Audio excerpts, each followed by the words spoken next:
What is good? Not Casey Myers. Wow. Tonight. I thought we were going to not say what is good because Casey's not here. Therefore, we were going to forego the what is good, and there would be no what is good is said for the boys. Casey's on a field trip. He's For the brand. Tonight. For the brand, huh? Uh-huh. Let's All get right. this thing cracking. All right, we got ourselves tonight. We got a one quarterback mock draft for all the people out there, all the one quarterback guys. The boss is away, so we shall play. Casey's not too keen on the one quarterbacks. He said he's up for it, and we'll do some more this summer for sure. But wanted to get a chance to throw one quarterback out at you tonight. The draft is off and running, but we're going to have a good time tonight. Definitely interested to see where these big top end, high end quarterbacks filter in. And then, of course, since it is one quarterback, then the depth of the position and only needing 12 every week to be started, we should see some pretty good values mid to later in the draft. But I'm definitely interested to see where the big dogs go, the ones that are going to score you the most points every week, those top 3, 4, 5 guys, and then somebody like an Anthony Richardson, those kind of guys that are young but could be monsters.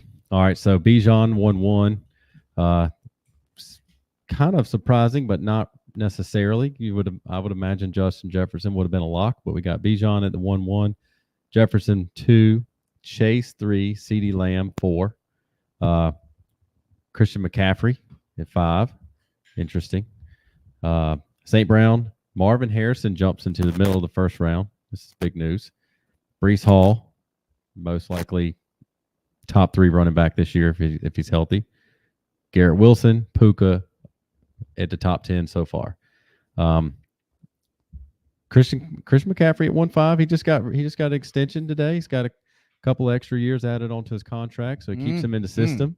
You know, I can't hate that. You got your league winning running back in the middle of the first round. Interesting for sure.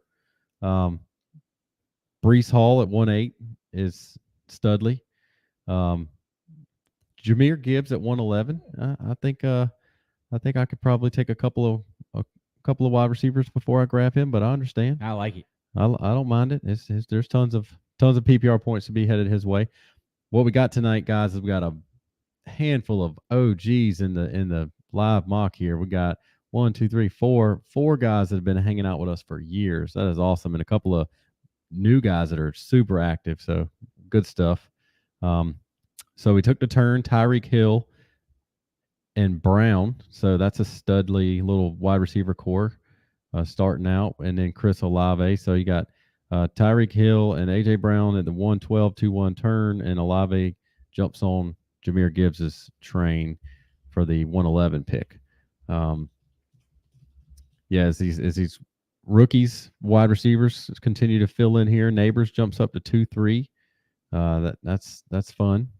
Puka and Neighbors, that's a fun little wide receiver core to get started. And you know, we talk back and forth when the one quarterback stuff comes up. You're like, all right, well, you know, it's easy to say just take the quarterbacks out of it, but there is a lot of strategy that you can have or have not have into place when you are talking 2 quarterbacks versus 1 quarterback. So everybody here in the first couple rounds of this draft knows that they're going to get a shot at a stud quarterback in the first 3, 4, 5 rounds. So there's definitely a little bit more to it than just saying, hey, take the quarterbacks out, because you start building your roster a certain direction. You say, hey, I'm going to, not necessarily fully punt a position sometimes, but I'm going to be a little bit weaker at this position on purpose.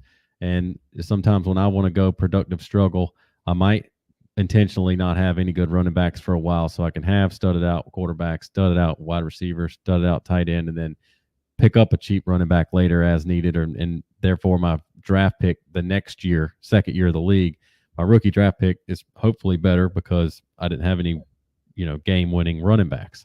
So it definitely, this is our first one quarterback quick pick mock of the year, and seeing how this plays out will be interesting for sure.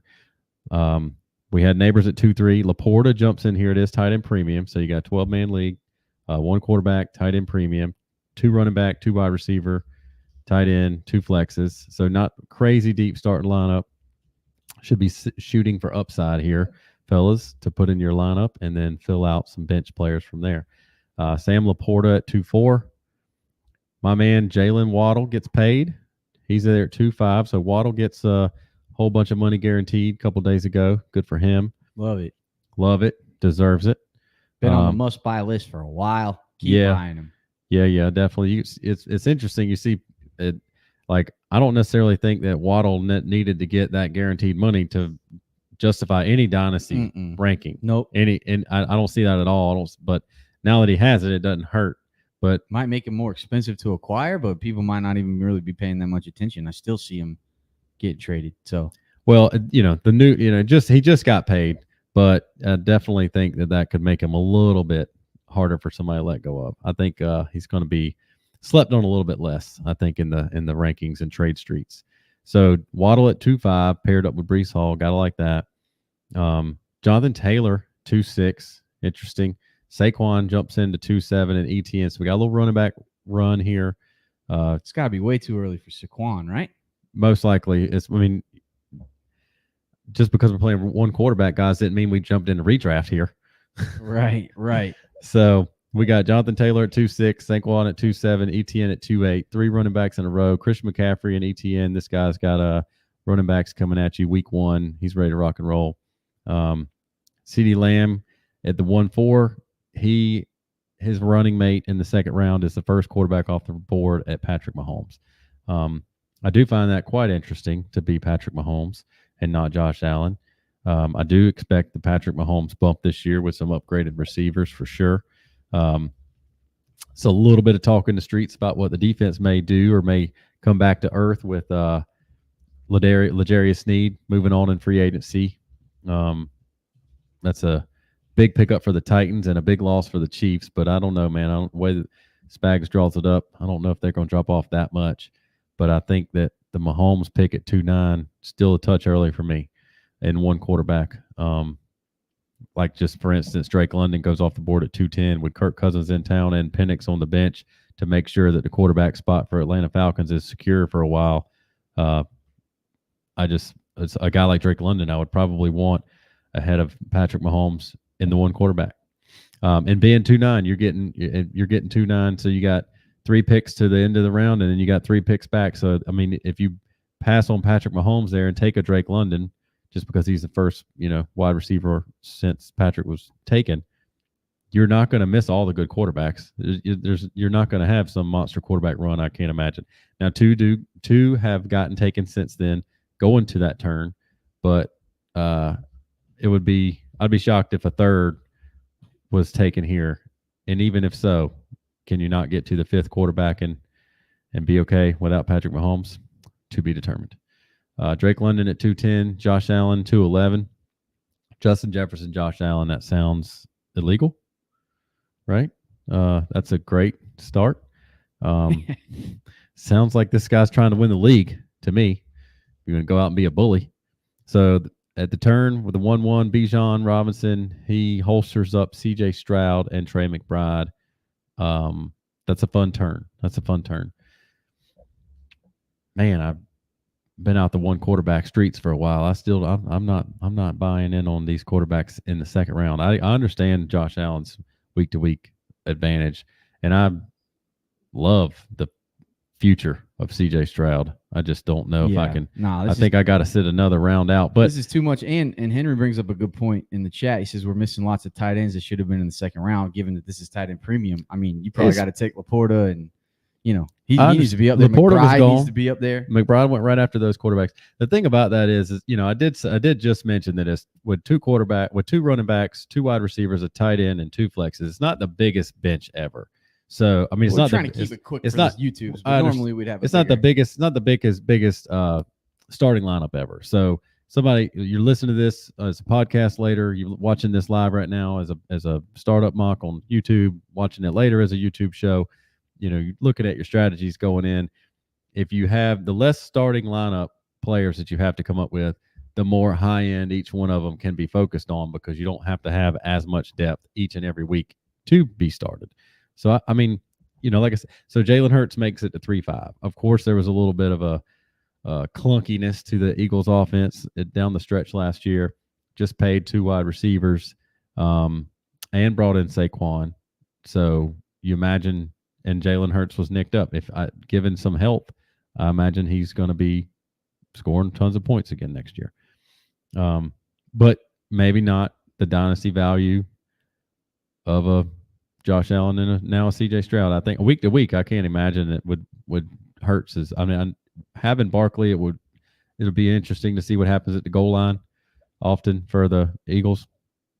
But I don't know how much more points per week Stroud can put up compared to Hurts. I mean, maybe a toss up. So to each his own. Pittman made the 3-2. So you got Justin Jefferson, Allen, quarterback, Pittman, 3-2. A-Chain at 3-3 for Colt. So Colt goes Chase, Drake London, A-Chain, A-Chan, whatever you want to call him. A-Chan.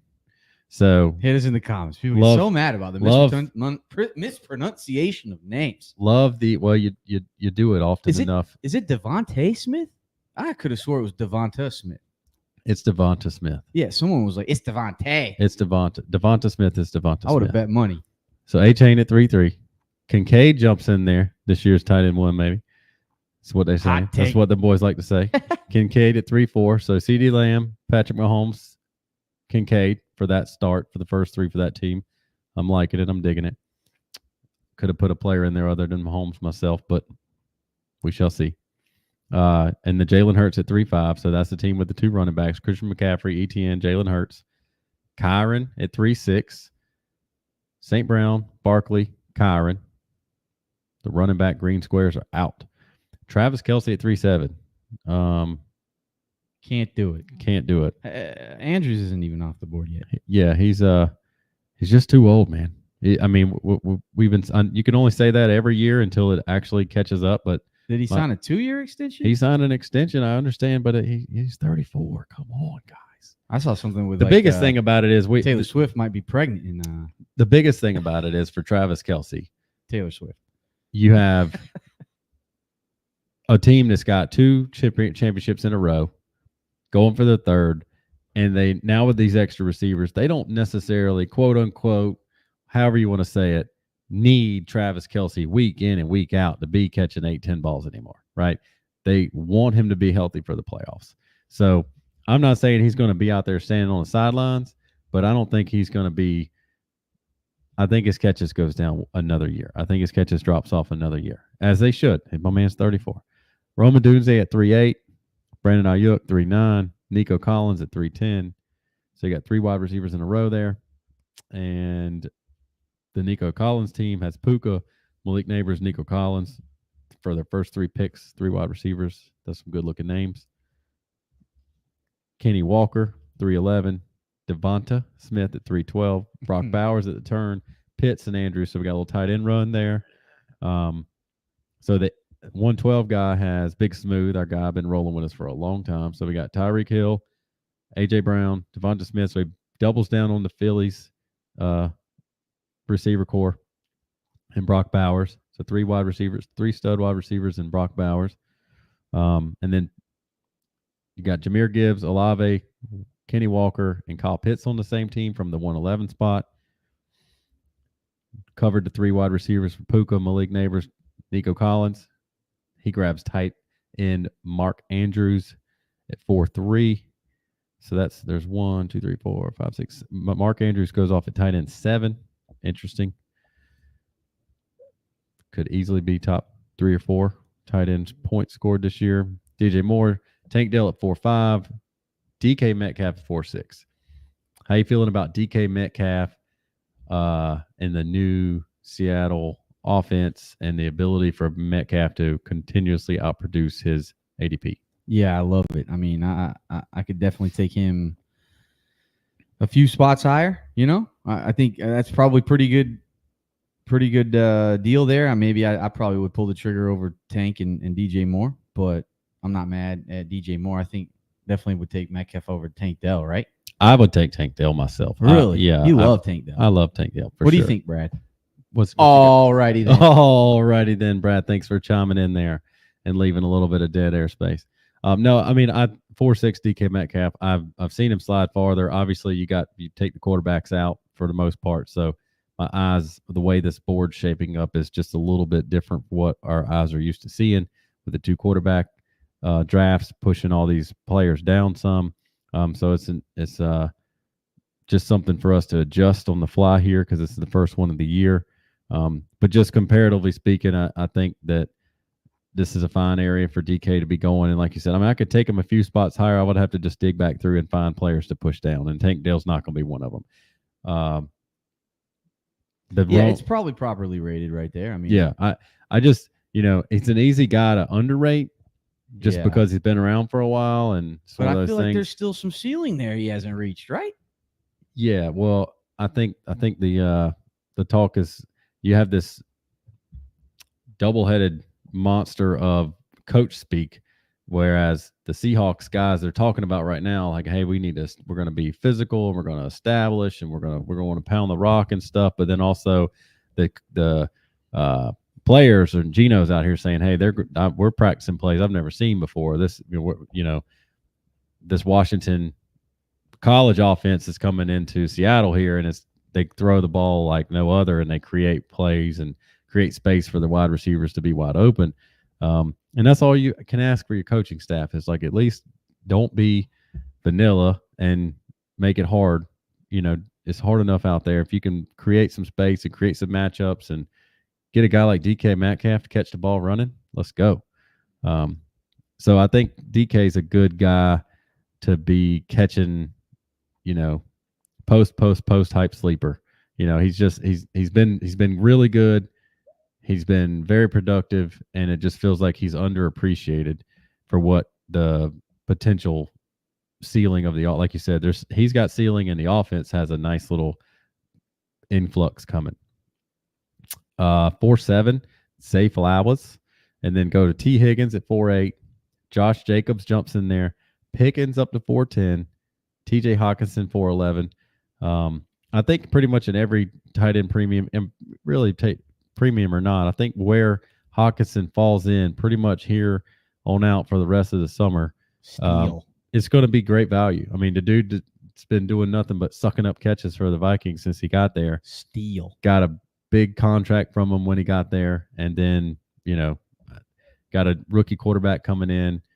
I just feel like if Sam's throwing the ball or JJ's throwing the ball, I think when Hawkinson gets back out there, he's going to be putting up points, and he's too good and he's too young. I mean, it's just people overreact to the injury, or else he'd be tight end 1 potentially, maybe 2, right? I mean, if he wasn't, he'd be up there. Injury, so. Well, yeah, I mean, he points per game, he was number 1 points per game last year. And then premium, you get an extra 50% value on your catch points total there. Obviously, Sam Laporta had all the touchdowns. So if Laporta has all those touchdowns again, he's going to be right there in the top 2. But if his touchdowns fluctuate in a downward direction, then he'll probably still top 5, but maybe not just be that top tight end 1 guy. So Pacheco, love the value there on TJ. And man, I got to take it back to Zay Flowers just for a second, dude. This dude's about to crush. Man, I feel awesome about Zay Flowers. This dude is so shifty. You watching these cut ups on the Twitters and stuff. You're seeing how open he's getting, and just a pretty strong year and a great finish to that year. They didn't really do much in terms of weapons added. And I mean, wheels up Zay Flowers. We've always been a huge Zay Flowers fan, and a huge Zay Flowers show. Sure. And I'm just super excited about Zay Flowers, man. I think the whole offense as a whole, they had the completely different offense change last year, and then they started the year with a complete decimation of their offensive line. So maybe statistically speaking, Josh Allen should have been the MVP last year, but I think Lamar Jackson got it, just handling the change and the ridiculousness that was the offensive line for the first half of the season. And then you saw the offense start to click. Like you said, Zay Flowers came on strong, didn't have their best player out there with their with tight end being hurt. And then, Andrews goes down. And then, Lamar's just out there just managing the offense and doing what he needs to do and stack those W's up, and then rolled up the 49ers at the end of the season and made them look terrible. After TJ Hawkinson at 4-11, we had Pacheco and James Cook, bang, bang, 4-12, 5-11 by Fats. Bats can put together a championship squad now. I've seen the kid do it over and over again. Interesting that those two picks come back to back, and then the 5-2 is Jonathan Brooks. Because last time I was here talking to you guys, it was the Pacheco, James Cook, Jonathan Brooks comparisons, and Rachaad White was in there as well. And then lo and behold, Rachaad White goes 5-4. So we have 1, 2, 3, 4, 5 picks. In 5 picks, all 4 of those running backs went 4 out of 5. 4 out of those 5 picks in a row, which is absolutely crazy, almost scripted. Following Rachaad White, got Stephon Diggs at 5-5. To me, that's way too high. Yeah. Now, if you could say, hey, I'm playing in my 1 or 2 year window. I understand there's been a lot of push lately by some guys talking about, it's fun to talk about 10 years. And I got a quarterback for this. I'm going to be on my team for 10 years. Or, hey, I got Justin Jefferson. He's my starter. He's my best wide receiver for the next 5 years. It's fun to talk about that, but NFL changes quickly. I understand that. Stephon Diggs, 30 years old, at a minimum every week without any injuries yet. You're going out there trying to catch passes in between Nico Collins and Tank Dell. So, even if you're 1C, you're asking. He could easily become 1A. I mean, he's a freak. If he's right and CJ Stroud likes him and it plays out, I'm probably going to be getting some Diggs redraft. I feel like there might be a value, but this is too high for Dynasty. But I'm not too high for see Dynasty. Him being the highest scoring wide receiver on that team this year. I don't think that's out of the question. It's not out of the question. He's one of the best wide receivers in the league. Well, if he what can he keep wants his head to be. straight, I don't think he's going to be 1A. I think there was too much there with Nico Collins last year and way too much there with the personal relationship with Tank Dell and CJ Stroud. What we have there is the making of the same exact. When you see Patrick Mahomes, you saw Travis Kelce, and you saw that for 6 years in a row. When Patrick Mahomes first got there, they were going to, the Royals games together. They were going to, whatever the closest hockey town was, et cetera, et cetera. They were showing up to basketball games together. They were just boys. And that's how Tank Dell and CJ Stroud are hanging out right now. So Diggs might rack up a few extra catches. Diggs could catch more balls than Nico Collins, but I don't see him having more yards and touchdowns. But anyway, but he's 30 years old. Distributor, he makes it look easy out there. Every throw, it's oh, that's getting completed before you see, especially that live broadcast where you can't see the actual play. It just looks like he's making the right decision every time. So I don't know that it's probably going to be pretty spread out. And who can stay healthy? Well, health is always a concern in the NFL, but so we'll see how that goes. And they got a tight end to throw the ball to. Got a couple of, third, fourth, fifth wide receivers down the depth chart that aren't horrible either. So, stock up CJ Stroud, stock up Texans offense. So after Diggs, I just think that's too. I mean, I can't hear. Diggs gets taken at 5'5". Xavier Worthy is 5'9". You got the new shiny object first round draft pick of the Chiefs, or you're gonna take a 30-year-old Diggs. To me, it's just not even close. Lamar Jackson goes 5'6". Caleb Williams jumps in there at 5'7", just for fun. Rashee Rice, nice little buy low on Rashee Rice right there. Interesting to see Xavier Worthy. So we got 2 Chiefs wide receivers back to back. So we got Worthy at 5'9", Jordan Addison 5'10". Next, Deebo Samuel, JSN, and McConkey at the turn. So this guy at the turn here, Big Smooth, has 5 wide receivers and a Brock Bowers at tight end. I like that. Be interesting for sure to see his play out on running backs and quarterback to come up. The Gibbs team, Gibbs, Olave, Kenny Walker, they turned into Kyle Pitts at the 4 turn and then brought back Deebo and Mike Evans. So you got Olave, Deebo, and Mike Evans. Did you put redraft on here? Joking.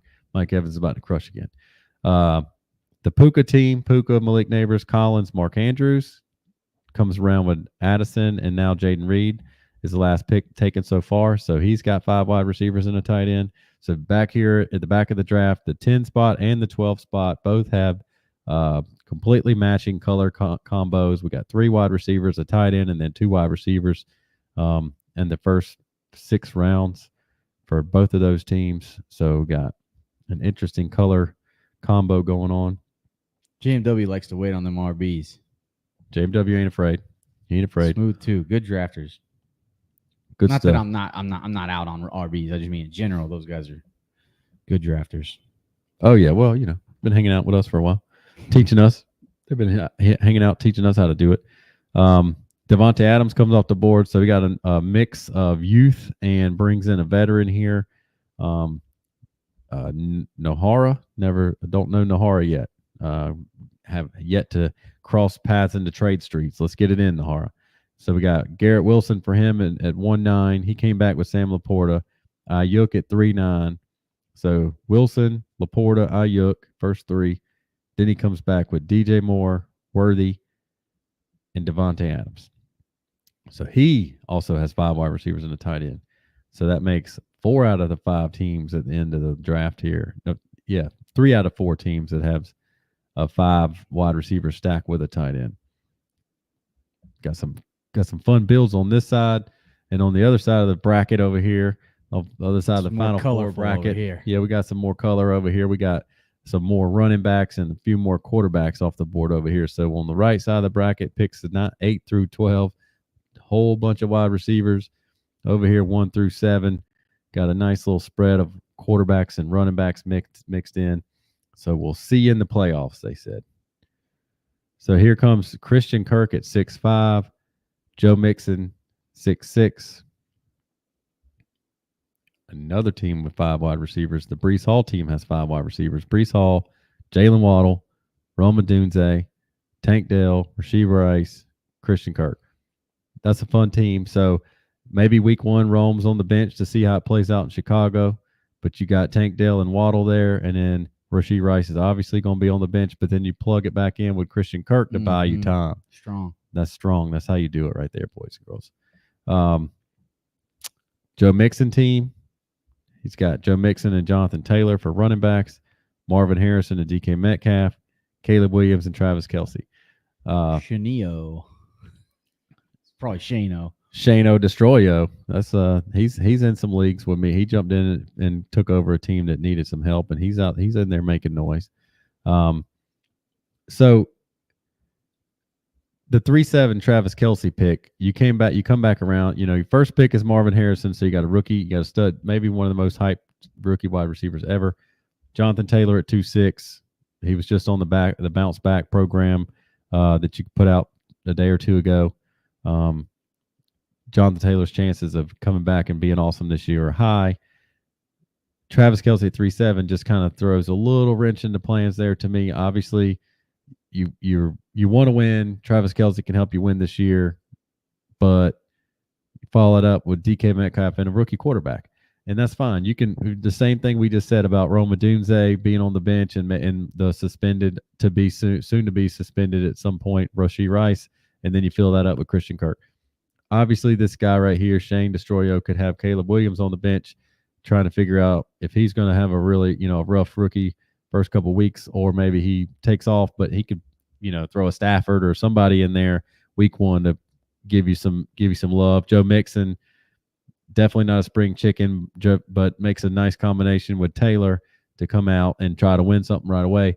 To me, I'm looking at it and I'm like, all right, well, that team right there, we talked about the value on DK Metcalf. Caleb Williams is a potential budding superstar, going to be one quarterback or not. He just makes it fun. Marvin Harrison and Caleb Williams on the same team, that's fun. It's just I feel like there was just value left on the table with that 3-7. What could have been. TJ Hawkinson, not going to help you this year. Get it, so he comes a little over a round and a couple picks later. It's a complementary piece to some of you got some nice middle-aged point scoring guys here and some wonderful fun rookies to bring it together. And that Kelce's just sticking out like a sore thumb to me. You 3 picks before that was Kincaid. Right. Like those two. Those two are too close. Yeah. Right now. I mean, Pitts, Bowers, Mark Andrews, Hawkinson. I got to take all those guys over Kelce. Right, and of course, exactly, Jake. So this is a mock. So no trades. But if that's your position and you're into there and you're like, all right, well, I've got Harrison. He's going to score. Even though he's a rookie, we all expect him to have, 90 catches at a minimum, right? We think he's going to crush, right? So, and then you got Jonathan Taylor, your first 2 picks. Boom, boom. I got studs. If you're leaning Kelsey in the middle of the 3rd round there, I'm like, all right, well, trade back. Move on. You got in a real draft, you gotta trade back. And it's a mock, he couldn't do that. He did what he had to do. So I digress. Mixon at 6'6" was his pick. Moving forward, Keon Coleman 6'7", Derrick Henry 6'8", Cooper Kupp 6'9". So Keon Coleman, Derrick Henry, Cooper Kupp, rookie, aging vet, flanked by another rookie on this end. Startups are so much fun. You just blend it all together. So much fun. Brian Thomas at 6'10", Najee Harris at 6'11", Amari Cooper 6'12", McLaurin 7'1", so he doubles down. He comes in. Fats gets his first 2 receivers. He ain't playing no games. Bang, bang, Cooper and McLaurin. Trey Benson at 7'2". So we had 2 running backs in a row by that team. Najee Harris and Trey Benson. 3.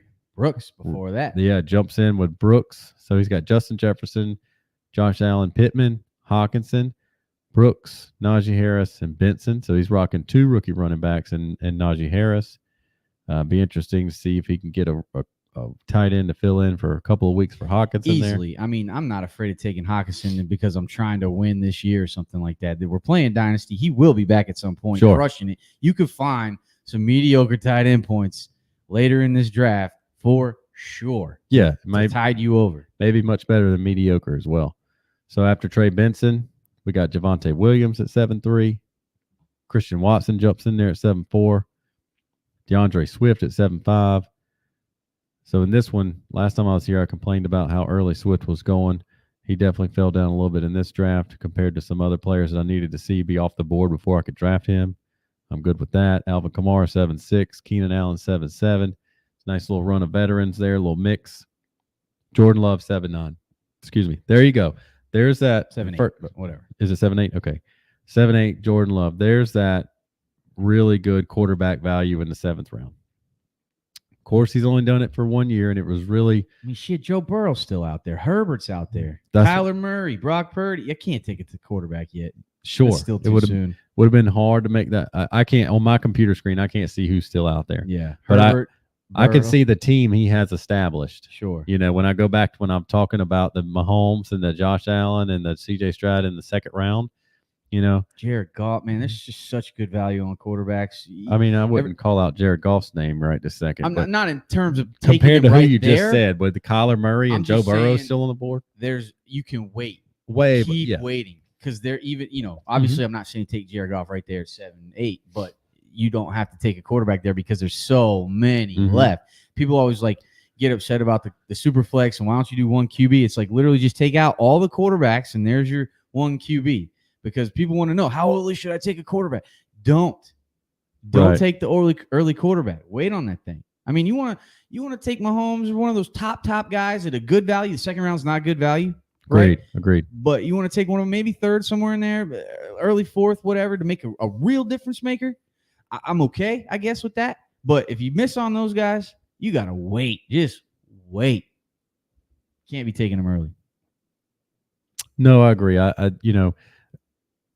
The most likely scenario this year is that the top 3 point scoring quarterbacks, those names include Josh Allen, Jalen Hurts, Lamar Jackson, a Kyler Murray. And I mean, I saw a stat yesterday and it had number of top 5 QB performances for fantasy points.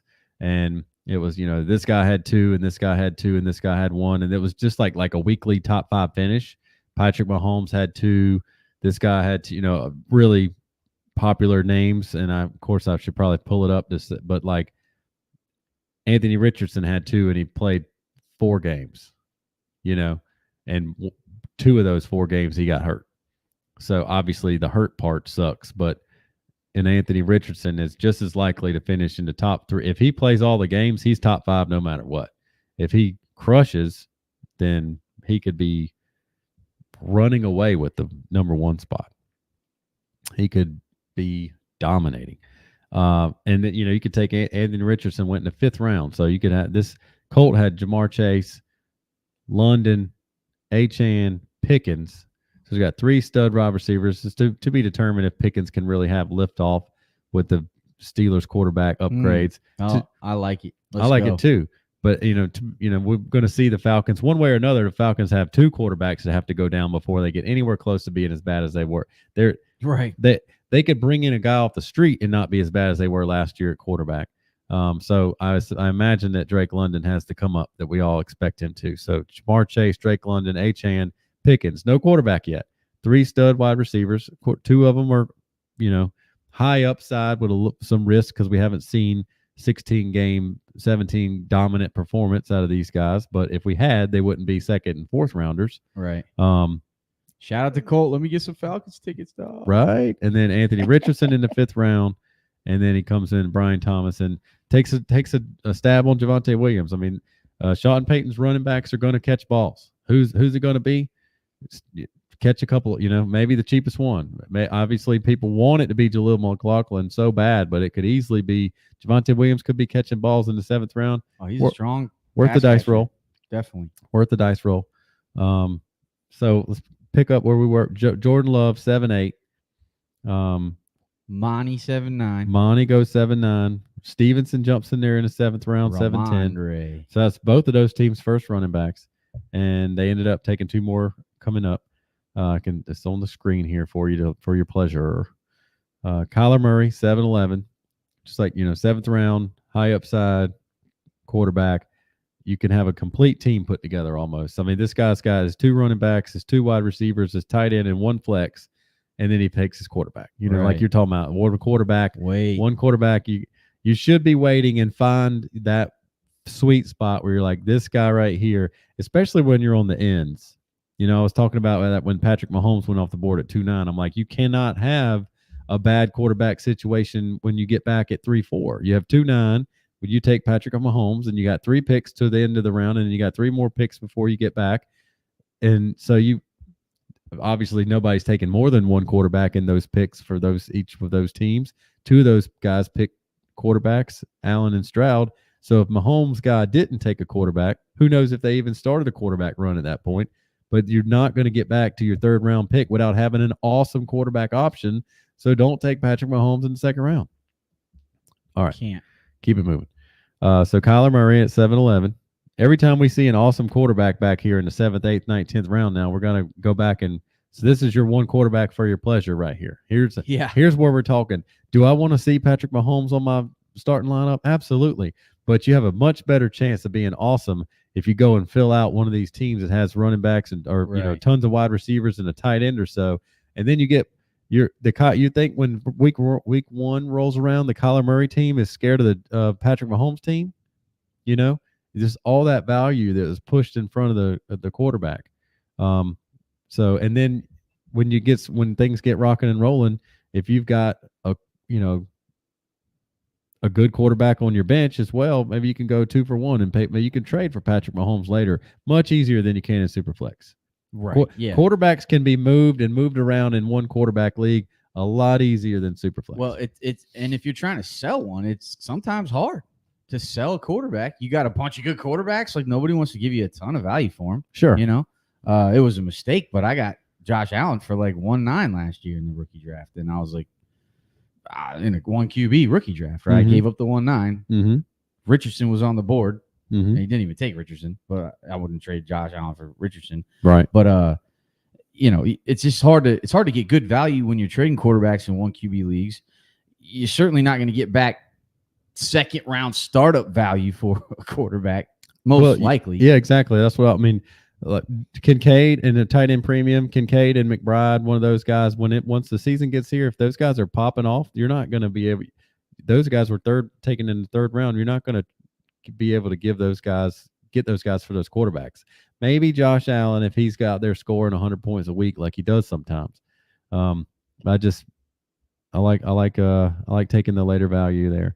I don't mind that the 5th round Anthony Richardson, he could be outscoring those guys in the 2nd round. So we had Kyler Murray was here 7-11. Herbert goes 7-12. So both of those teams first got their quarterbacks. Dallas Goedert on the turn. Herbert Goddard combo.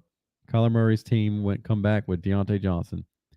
Tajay Spears at 8-3. Zamir White at 8-4. There's a crack. George Kittle at 8-5. That seems like really, really, really, really, really good George Kittle value in a tight end premium league. If you think about the lack of quarterbacks taken. So, well, I guess whenever Ingram goes right there in front of him, it's like not as good. Or right behind him. Yeah. So, well, I'm just thinking, even behind him, I got to get Ingram right over Kittle. I could go either way. I mean, if Ingram's set up to catch more passes this year for sure. So Chris Godwin 8-6, Ingram 8-7, Tony Pollard 8-8, Leggett 8-9, Njoku 8-10, Aaron Jones 8-11. So that guy's gone 4 straight running backs. Jameson Williams and A.D. Mitchell back-to-back at the turn. So 8-12, 9-1, Jameson Williams, A.D. Mitchell. I like that coming up. This was Fats who took Cooper and McLaurin earlier, the last turn he had. So he had 2 veteran receivers to come in and be his starters in week 1 to go with those running backs that he picked up. He got Pacheco and Cook in the turn before that. So starting from the top, he had Bijan, C.J. Stroud, McBride, Pacheco, and Cook. So he had 2 running backs, 3 running backs, a tight end, and a quarterback to get started. And now he's hammered 4 wide receivers in a row, 2 veterans, and then the potential third-year breakout, Jameson Williams and A.D. Mitchell, a nice guy to throw on the bench and wait to see some talent pop off the screen. Ricky Pearsall at 9-2. Brian Robinson at 9-3. So we got a team that Pearsall joins a team that just took the 4 running backs in a row. And then Brian Robinson jumps on Chase's Colts team who had the Chase London combo, Achane, George Pickens, Anthony Richardson, Brian Thomas, Javonte Williams, and Njoku, and Brian Robinson. Now he's got his 3 running backs. He's got his tight end. He's got his 4 wide receivers. One of them's a rookie, so Brian Thomas goes straight to the bench. Chase and London will be his week 1 starting wide receivers. Achane and Brian Robinson will probably be his week 1 running backs. Javonte Williams will start the season on the bench to see what happens. Brian Thomas will be on the bench. Anthony Richardson will be in there scoring points in bunches. And real quick, if you guys are watching Tubes and you're interested in joining these drafts, you got to head over to patreon.com/the FF Dynasty. That's where we put these mocks out to the pleasure chest. You get extra episodes, 3 a month. We're at one point here. We're going to go to one extra every week. But we're pumping them out as much as we can. We got a rookie draft kit with a bunch of player details and info, player pages, rankings, ADP, all the drafts that we do, mostly Superflex, turn into ADP that you can get your little hands on. We got some cool stuff in the works with Dynasty Daddy and incorporate into his website. It's a pretty cool little product they got over there. Big things on the horizon, so make sure you like, subscribe, hit that notification button so you get all this information straight to your fingertips. Love it. Plug it in, baby. Plug it in. So we had Brian Robinson at 9-3, Jaden Daniels at 9-4. So this Patrick Mahomes team comes back and takes the electric Jaden Daniels at 9-4. I love Jaden Daniels in a 1 quarterback league. How can you not love him anywhere, really? There is some extreme upside there. Maybe a little bit of long-term downside like we saw play out with Justin Fields if things don't work out. I know before you hate me in the comments that he's a better passer than Justin Fields by far before he steps on the field, and his long-term accuracy is off the charts. Long-range accuracy is off the charts. I get it. It'll just be interesting to see how he translates to an NFL field. Probably don't need Daniels on the Mahomes team, though. Right? No, hate that part. I was going to get there. I was just massaging I was just massaging the Daniels. That's you. Joe Burrow goes at 9-5. I mean, that's all we need to know. And that was an auto pick. Fine, like it was like right. You got to get a quarterback. The computer cannot let you not take one. Okay, that sucks because that guy had Jalen Hurts already, so he most likely wasn't taking. He already Joe Burrow. had him. So just one of those things, Joe Burrow most likely doesn't go to the Jalen Hurts team. But if you're looking around and you're like, hey, I don't like there's no more top-end talent on the board, let me go ahead and take a Joe Burrow who's coming back off of injury, and he could be a top 3 quarterback as well. and then I'd have 2 of them, and I could package them up to a trade in a and find me a trade partner later, because there's always some trade partner out there with some position of need. But in a 1 quarterback league, it's going to be harder to find what you need in a quarterback trade partner. It's not impossible. We have a home league where I have my quarterback that I was leaning on was Justin Fields. So I'm definitely coming in with a win now team that had Justin Fields. So I'm quote unquote need a quarterback. So I will be looking. In those 1 quarterback leagues, I can't spend that much in the draft. And if it doesn't work out, I get somebody, I thought was good and doesn't end up, you draft Andrew Luck or something like that back in the day. Or Russell sure. Wilson, it doesn't work out. The rookie draft, like in the mid-second round, that's where you really can find like the next game changer, because those quarterbacks get slide. Sure. And then when the high-end talent dries up, it's time to take a stab at some of those quarterbacks. You get a Jaden Daniels early to mid-second, he could change your whole team. Yeah, I saw an article 5, 6, 7, 8 years ago. It's so long now ago, but it was talking about that in a 1 quarterback rookie draft. About how once you run out of those day 2 wide receivers and people that you really have the draft capital on, and even though it's 1 quarterback and everybody has the bench full of quarterbacks, it's a good move to go and grab those type of players. And over the last few years, how many of it's just been amazing picks? Like Justin Herbert was a late round rookie draft pickup. Lamar Jackson fell because nobody thought he could play. Jalen Hurts fell because nobody thought he could play. Obviously, Anthony Richardson was early. C.J. Stroud was super late in 1 quarterback rookie drafts last year. Go back to Josh Allen, was super cheap. Yeah. So, and like that's the kind of thing where Lamar Jackson was super cheap. Yeah, I just said that. So yeah, all good. Caleb Williams this year in a 1 quarterback league. I'm not. I said it a couple weeks ago. In one of my leagues in FFPC, he got drafted, I think, at 1-5, and which I thought was absurdly too high in a 1 quarterback league in a rookie draft. But in another league of mine, he made it to 2-4, where I selected him, and I was super happy to pick him up at 2-4. So that's just that much variance of, what from league to league, rookie draft to rookie draft, the difference of what every set of 12 or however many managers you have, what they see that value of a rookie quarterback in the 1 quarterback. Like you said, if Jaden Daniels is sitting around in the middle of the 2nd round, obviously he could go before Caleb Williams in a 1 quarterback league. Some people say take Jaden Daniels first for the rushing. Both of them were on the board when I was picking at 2-4, and I took Caleb, and Jaden Daniels was the next pick. I just took Caleb because he seemed, obviously Jaden Daniels is rushing is so much fun, but I wanted a Caleb Williams on my team, and I took him. So that Joe Burrow was 9-5, Hollywood Brown 9-6, love that. Jalen Warren 9-7, Blake Corum. I'm looking to see. I was hoping I could find Blake Corum fall into the Kyron Williams team, because I just think that's the only way to play that. I don't know that I'm buying into Kyron Williams where he has to be drafted right this minute at cost. But if I do, you better believe I'm going to come back behind him with Blake Corum on the same team. So 9-8 Blake Corum.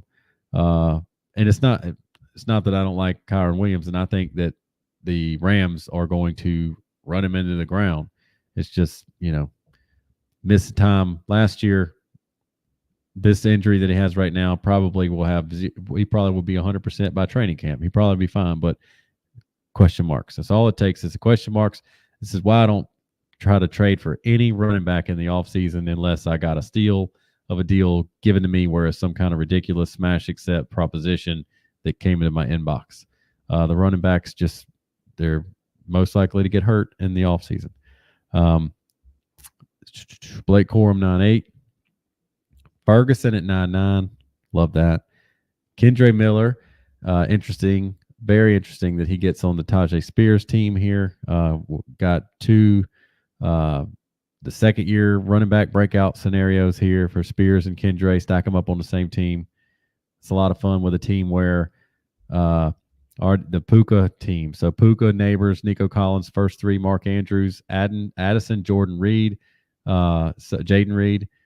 So you got five 5 receivers right there. So you got 2 receivers and 2 flex spots and a bench spot taken up right there. Tight end filled in. So all he needs is 2. He doesn't need any running backs in his flexes. He's already got a wide receiver sitting on his bench because he's got so many. And then Stevenson, I think you and Casey might have talked about this already. I know Casey's mentioned it. I'm not sure if you were sitting there beside him or not, but expect him to have a decent bounce back with the Patriots this year compared to what happened last year on that non-existent offense. And then Spears and Miller, all you need is one of them to hit, and this team's rolling. And then there you go. 10th round, Dak Prescott. Dak Prescott, what was he, top 5 last year? Obviously the Cowboys are trying to leave him for dead. I don't know what's going on. Well, he's getting benched for Trey Lance. I don't know if you heard that in the Hot Takes show. I didn't get that far yet, but it could happen. Now, I mean, Dak Prescott, I saw a stat Warren Sharp put out, best quarterbacks on third down, Dak. Best quarterbacks in this position, Dak top 5.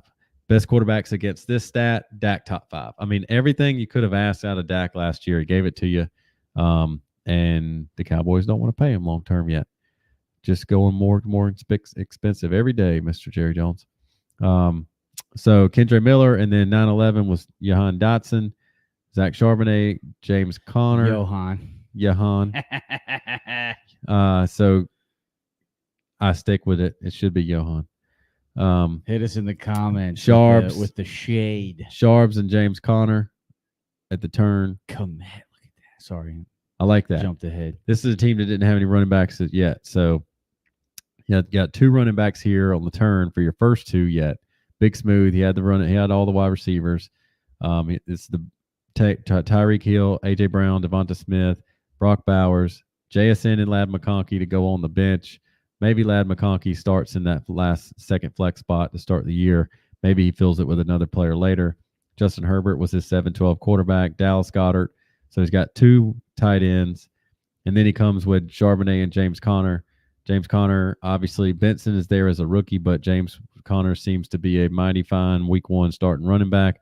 And then currently, and until we see further proof, Sharps is sitting, waiting in the wings behind Kenny 3 Sticks, as he should, because Kenny's awesome. But if Kenny goes down, now you got a RB1, and Sharps just sitting there hanging out. So after James Conner on that turn, Zach Moss at 10-2. There was the Dak Prescott that went to the Tajay Spears, Kendre Miller team. Nick Chubb at 10-4.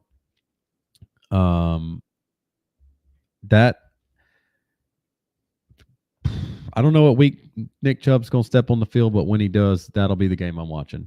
Just can we please, for the love of football, can we get another run at Nick Chubb looking healthy? I'm just not ready to let him go yet. I'm not ready to let him go yet. He is so much fun. He's the best running back in the league when it comes to just you handing him the ball and him going forward and making production.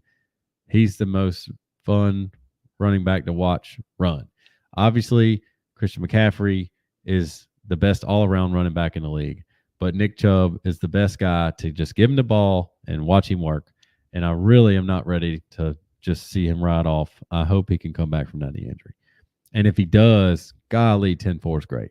Brock Purdy goes to the Jordan Love team. So you got a 7th round quarterback and a 10th round quarterback. Calvin Ridley, 10-6. Jalen Polk, 10-7. DeAndre Hopkins comes after the rookie. Romeo Doubs comes in and joins the Christian Watson team. So I like that. I really like that type of pairing here. Obviously, it's not best ball, but as the year goes on, if somebody like Christian Watson just decides, hey, my hamstrings aren't right, and they shut him down, or he's trying to ramp him, trying to fix him up, and if it doesn't work out, and then all of a sudden his targets are out there to be had, somebody like a Dubs will see, and you could talk about Reed and you could talk about Dontavian Wicks if you want to, but there's going to be wide receivers running around all over the place for the Packers, and I like having 2 of them on the same team. Maybe not the most expensive 2. Well, it's not. Let me get a cheaper 2. Yeah. Let me get Wicks and Dubs all day. Well, Reed was our Watson's a deal too. Reed was going first for sure, so he's the most expensive. So, but I like Watson for the upside, and then I like putting another one on the team later, whoever, no matter who it is. And if Wicks stays cheap enough, I'll put Dubs and Wicks on the team. Wicks is pretty cheap. So Josh Downs at 10-10, Jacoby Myers at 10-11, Shakir at 10-12, Cole Kmet 11-11, Singletary 11-2. I said 11-11. My bad. That's 11-1 on the turn. Singletary 11-2. Pat Fryermuth joins the team with Njoku already. Jalen Wright 11-4. Let's see if he had a complimentary running back in there. Nope, just took all upside. Not the HN team. Austin Eckler 11-5. This team's got a lot of running backs, but he's on auto pick, so that's a little bit tough to see strategy play out there. Same team that took Joe Burrow took Hopkins and Austin Eckler. So now we got an auto pick guy where he's just getting the top guy off the list every time. Womp womp. Marshawn Lloyd 11-6. There's your Raheem Mostert league winner for 2 years in a row. JJ McCarthy goes to the Brock Purdy team, who was already on the Jordan Love team. Hate that. I don't mind the Brock Purdy, and I really liked the 7th round Jordan Love when it happened until I can't see the players, and there's a lot going on here, so I didn't realize that when that happened, like Kyler Murray and Joe Burrow were still off the team. I understand if you got some, especially as your first quarterback taken in a one quarterback league, I understand just passing on Joe Burrow because you can pick a quarterback who didn't have his throwing arm wrist fall off last year. I get it. And if you want to back that up with Purdy, so you guarantee yourself you're good, you don't have to worry about quarterback anymore. Oh, but wait, you came back and got a rookie quarterback the next draft pick, and it's not a running quarterback with extremely high upside. You just better show me a Vikings jersey that you had before this draft started, because I just can't get on board with taking McCarthy there as your third quarterback. Even the next pick, like a Chase Brown, man, the upside on Chase Brown is through the roof. Now, if it doesn't work out and Zach Moss is just dominating touches and Chase Brown comes in there and gets some manufactured touches from here and then, and he's only averaging 8-10 points a game, and he's just a decent RB2, and I'm pulling my hair out, potential flex spot starter, that's fine. But like, I can't take my third quarterback there in the 11th round in a one quarterback league. And this is why you mock it up, boys, because at least you can hear this part. Like Chase Brown, Jerome Ford, who knows what's happening with the Cleveland backfield. I just talked about Nick Chubb and who's going on. I probably could name all the next 12 picks in a row that I basically, if I got Jordan Love and Brock Purdy on my team already, JJ McCarthy's off my list. Trevor Lawrence was still on the board. A Drake May. Like, you don't need the floor of McCarthy. You already have two great quarterbacks. So you take a Drake May who could be, everybody would love for Drake May to turn into Josh Allen. He's got the arm strength and he can run around, and he's big. He's not as big as Josh Allen, but he's big. And I'm not saying take him in the 11th round. I'm just saying you can't take McCarthy there in the 11th. So you had Chase Brown, Ford, Quentin Johnston goes at 11-11. Roshan Johnson, Antonio Gibson. Love that Quentin value there. Yeah, I like the four running backs in a row. That was the Charbonnet and James Conner team, the Roshan and Antonio Gibson. I might be able to come up with somebody that I like taking a stab on over Roshan there, even though I like Roshan in 11-12. You're kind of splitting hairs. It's just that Khalil Herbert's still there, and obviously they just paid Swift to come in there. So crowded backfield and tons of obviously stud wide receivers and a good tight end. So, I mean, Caleb Williams would have to come in and all of a sudden be Peyton Manning 1999, 2005 Peyton Manning to support all those options. That's not happening. Antonio Gibson 12-1, Ben Sinnott 12-2, Jermaine Burton 12-3, Trevor 12-4. All we need to do right there is talk about Trevor Lawrence in 12th and Jared Goff at 12-12 to talk about one quarterback value. I was waiting for you because that Goff pick was like, oh my goodness, and Trevor. So because we're down in the 12th round, I don't want to go in. I don't want to be matched up. I don't want Jared Goff as my starter. Okay, in a 12-man league, one quarterback. I don't want Goff as my first starter. I'm fine with it. Well, if on the weeks that he plays outdoors, my quarterbacks go outscore your quarterback. It's a guarantee. So you don't want to give that up. Now, if my team, the problem is you don't know that all your players are going to be good. That's the point. Like everybody, and I've said this before, every time I leave a startup, I'm like, oh man, my team's gonna be awesome. 5 weeks into the season, I'm looking back, I'm like, man, I took that guy in the 7th round. Look at this dude over here. This dude got taken in the 9th round. He's a superstar. I wish I'd have taken him in the 7th instead of that guy. You're not going to get them all right. Every once in a while, you might get lucky and you might just run hot through a startup and you might just draft a bunch of good dudes and you just got the best team in the league. But most likely, you're going to miss a few. Or even if you don't miss a few, you're going to get somebody's going to get hurt in second week of the preseason, and it's going to just, put a big upside down smiley face on your team for a minute. But the point is, like, I don't want to wait to the point. I don't want Jared Goff as my first quarterback taken. I'm not interested in that. But I also don't want to be taking the quarterback so early to where I need all the chances I can get to stack up the best team possible. And I just feel like that's your Jordan Love in the 7th, Kyler Murray in the 7th, Herbert in the 7th, Jaden Daniels and Burrow in the 9th, Purdy in the 10th, Dak Prescott in the 10th. Come on, people. And then Trevor Lawrence in the 12th, Jared Goff in the 12th. The dude's got C.J. Stroud. So C.J. Stroud's probably going to be your starter every single week. If week 13 comes along and C.J. Stroud's going to play the Ravens at the Ravens and Jared Goff has a home game, you're going to plug in Jared Goff because that's what smart people do. That kind of thing. But I'm not going to be rocking with. You can be looking up Jared Goff splits right now, but the ins and the outs there's a 4 or 5 point per week difference. So we'll keep it moving. Trevor Lawrence at 12-4. I'm all about and that was his first quarterback. So if Trevor comes back and after MVP, suffering, yeah, right. Did Casey say that? Yeah, I gave it to him. That was he asked me what I thought, and I was like, you could say Trevor Lawrence could win the MVP, and he was like, that's spicy, and I was like, that's the whole point. Hot takes. I didn't get to that point. I didn't get to that part of the episode, so I didn't know if he said it or not. But he did. I gave it to him. Put it on the thumbnail. Cool. So that's the team. Cool. The Trevor Lawrence in the 12th round. So his team he's got Nick Chubb and Chase Brown. Above that, he had taken Ferguson, the David Montgomery, Zamir White. So you got touches week 1 out of those 2 running backs. You got the upside of Chase Brown and the who knows about Nick Chubb, and then of course you got more rounds to figure out more players, but. That was following up.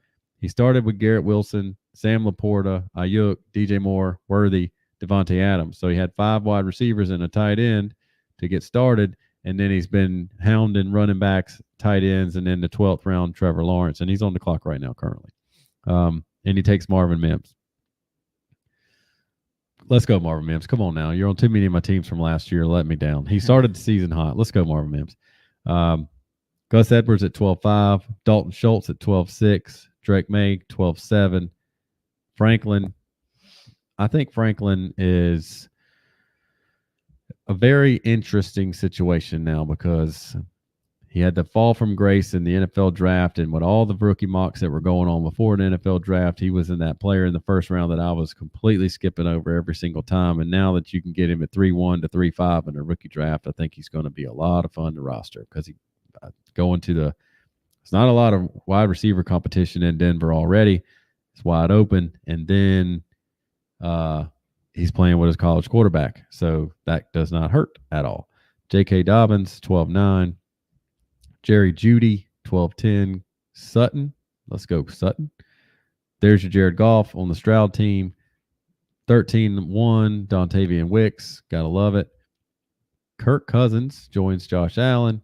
Isaiah Likely at 13-3, Musgrave, Tyler Lockett, Jatavion Sanders, Tua 13-7 to anchor the Caleb Williams team, Roman Wilson.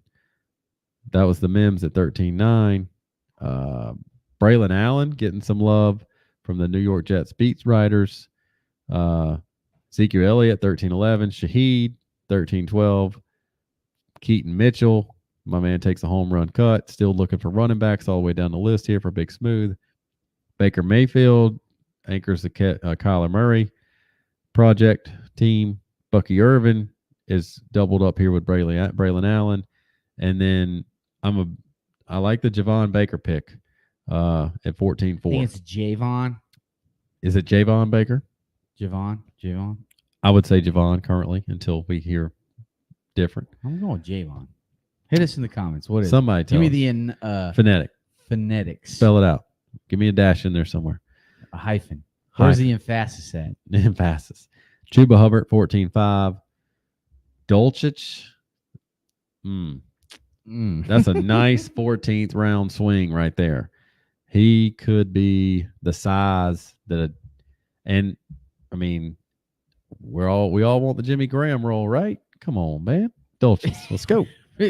We chased that for too long. I think Sean Payton's done. Jimmy Graham had to come back. Sean Payton's a wash. He's done, right? I'm not. No, you're in the wrong side of that fence, dude. Yeah, just because he's snarky and he's a hard ass and he can say some stupid stuff, like you don't just all of a sudden not. Maybe it was just Drew Brees, bro. Drew and I've said maybe it was just Drew Brees, but it could also be Sean Payton for everything he didn't want to have happen. He drew up enough plays for Russell Wilson not to look horrible last year. Maybe Russell Wilson's not that bad as Nathaniel Hackett is, We shall see. Vidal, 14.7. Nice little rookie stab here. Gabe Davis, 14.8. Come on, Gabe Davis. Let's go. There's all of a sudden Jacksonville gets a little bit crowded as wide receiver goes. With a rookie coming in. You throw the tight end in that conversation to say crowded, but like Evan Ingram's going to suck up some targets and Christian Kirk's going to suck up some targets. And now you got the rookie there, Brian Thomas and Gabe Davis fighting it out for outside targets. Shipley, 14.9. Go Tigers. I like the Shipley at 14.9. Algier at 14.10. Bijan went 1-1. So this guy was 2 picks away from getting Algier in the 14th round. I'm not saying he would have taken Algier because he hammered two wide receivers on the turn there. And one of them is Palmer for the Chargers. And so Josh Palmer for the Chargers could easily get some nice targets. But if I'm investing in Bijan, Algier is capable enough, talented enough, able enough to put up points if Bijan goes down. Oh, for sure. Bijan is a must-have. I mean, Algier is a must-have for Bijan owners. If you're in a startup he's going to be, he's one of the top handcuffs for sure. Just go try to trade for him scenario, you might need a manager. You might need to be dealing with a manager that just for some reason he's on his team. Get him in as a throw-in. They might see you have Bijan and want to twist you for a little bit more value out of him versus somebody else. Nobody else is coming and knocking for Algier. The point is the guy can run the rock and he's solid. He's solid. He's very solid. So all around, you're obviously not losing Bijan and replacing him with Algier and not losing something. But that role in the offense, Bijan goes down, Algier can plug in and be good. He's not going to be great, but he can be pretty good. And so you want to have that on your bench, just saying, hey, Bijan's my guy. I've invested heavily in this young, awesome running back in Dynasty, and I know that running backs can get hurt. And if mine gets hurt, I'm going to take this Algier guy that's been on my bench, and I'm going to plug him in. And yes, I'm going to lose something, but I'm still, that running back spot is taken care of. So that's how I want to play that. So 14-12, and you might think, hey, Algier's going to get here and I'm going to take him. That's totally fine. Most likely, if that Algier gets taken in front of you 2 picks ahead, you could probably go and just make that trade and say, hey, man, I'll trade you. I had 14-12. You took Algier at 14-10. I got Bijan. Come on, man. I want him more than you do. I'll give you the 14-12, so you fall back 2 picks here, and then I'll swap your 15 and 16 or something like that. And you give him a nice little pick bump because we're in the 15th round, and who cares? And you just need to be putting that insurance on your team. So Algier, Michael Mayer at 14-11, Palmer at 14-12, Treylon Burks at 15-1, Malachi Corley at 15-2, Estime 15-3. I like that stab. Like I said, put on the cheap Denver running backs on your team late in drafts because somebody's going to be catching passes. And Estime can obviously truck cats.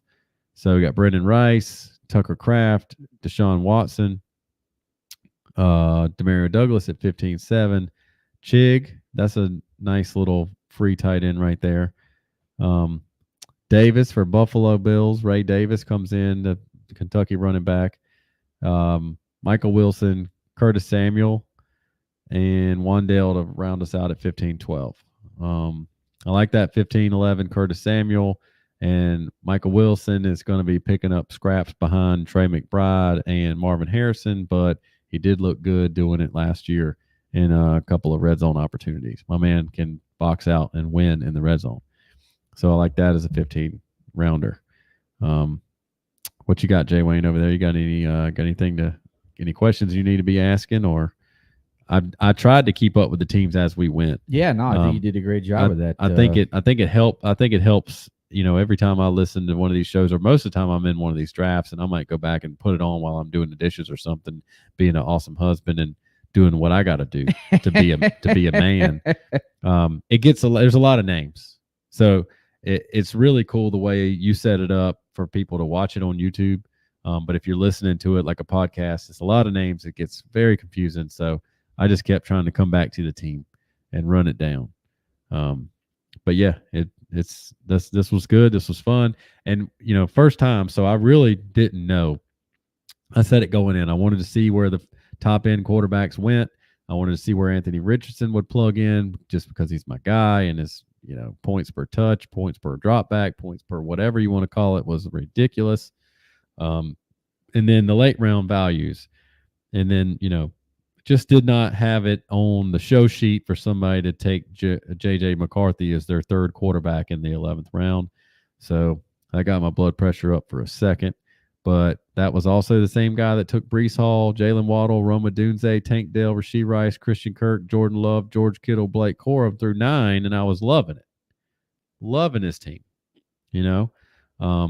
So a little bit of a mix-up in the 11th round isn't going to kill you. It's just I don't say wasted pick very often, but when you got Jordan Love and you took Brock Purdy in the 10th in a one quarterback league, you got to skip the McCarthy thing.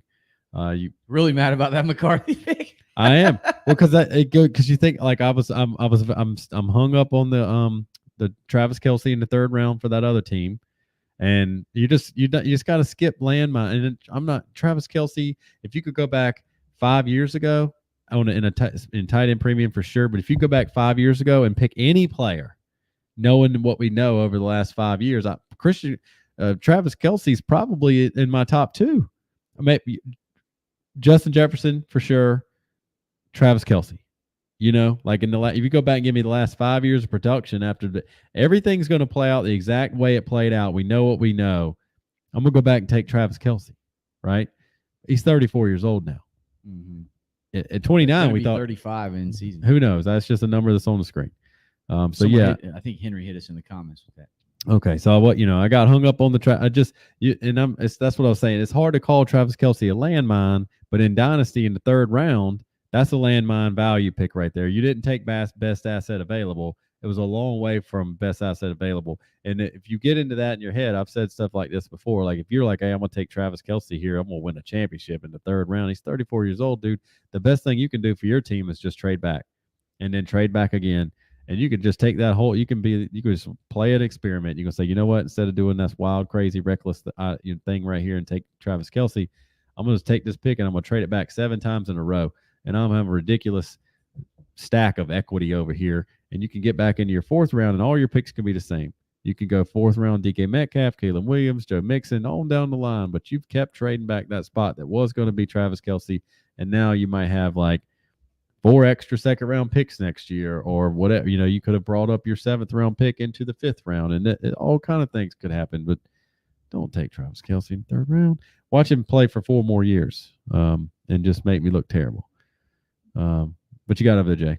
I mean, he could, but it's the production is going to fall off. I mean, as good as those older Antonio Gates, Tony Gonzalez, the guys that played that long, it still wasn't like worth the price that you just paid right there. So I wish I could pull up the rest of the remaining players to see maybe some later round stabs here. But I think this is a good exercise. You got to mock it up before you fuck it up. Definitely. Make sure you like, subscribe, hit that notification button. If you're listening on the podcast, hit us with that 5-star review. You just got to go down there and tap it in. Just tap it. You don't even have to write anything. Just hit your boys up. Helps us a lot. And if you want to get into these mocks, if you want to get the rookie draft kit, you want to get extra shows, Discord channel. There is a free Discord channel. You can head over to patreon.com/FF Dynasty, sign up for a free account, get access to portions of the Discord. We do a bunch of roster reviews. That does take the $5 holler to get into that because we're backed up. So we're working our way through that. We appreciate y'all for joining us. Knocked out a couple last week. Got some more coming out next week. You got anything else, Big Co? No, it was fun. Look forward. We'll be back. Yeah. We'll be back next week. Knock out. I've got some good sleepers to do a show with Casey on sleepers, and also I got a don't leave your draft without these late round kind of guys, which kind of goes into sleepers too, but it's all relative. Just for my man Big Co, I know you love the air horn. Sleepers can't leave my draft without. I think we covered all our big. I'm staring at a guy right now on my computer who you are is right. Nice. Well played, sir. Tip of the cap there to you. What do you say there, Brad? I'm looking at a guy right now on my screen here, Naked, and he is going to be on every single one of my teams in a startup this year, and I cannot wait to tell you about him next week. Oh, little teaser. That's what they call it in the biz. All right, y'all. We'll be back with more for your pleasure. Peace.